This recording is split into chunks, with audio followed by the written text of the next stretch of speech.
Hi, this is Fred Van Allen with First Team Real Estate Christie's. I'm one of the few certified green agents in the United States, and I'd like to answer a question that I hear often from buyers and sellers. Is solar a good investment in real estate for your home? Well, the first thing we have to look at is how was it acquired?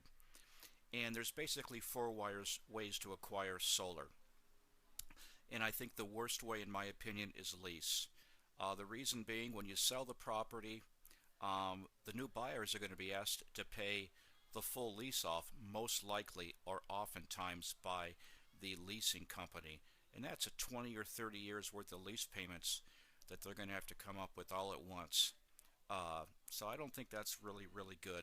Another third best way probably is financing it, buying it on an interest rate loan.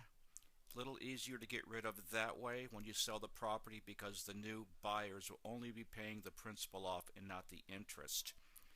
The second best way is probably the power purchase agreement, and it's a little complicated, but usually the solar installers will put the equipment in for free, and you make they make the payments for you. It's a little complicated, and I don't have all the answers to that.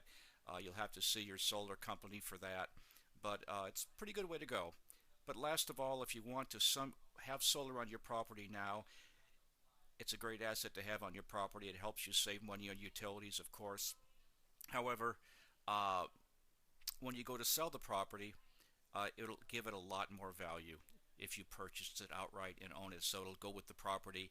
You're not going to have to throw a big chunk of change at the buyers, asking them to pay off a lot of stuff. So, and keep in mind, oftentimes also solar uh, uh, comes back into your pocket in a good way in a higher amount early on in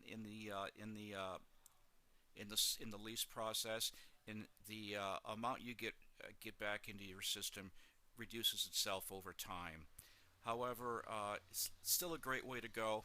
And the last most important tip I want to give you on solar is buyers or sellers, when you consider putting it in, make sure you've done everything else on the house to tighten it up, to button it up. So you're spending the least amount of money on the solar panels because you've taken care of all the leaks, all the holes in the house. So remember that. Get the house nice and tight first and then buy solar accordingly. This is Fred Van Allen, First Team Real Estate Christie's, 909 261 9711.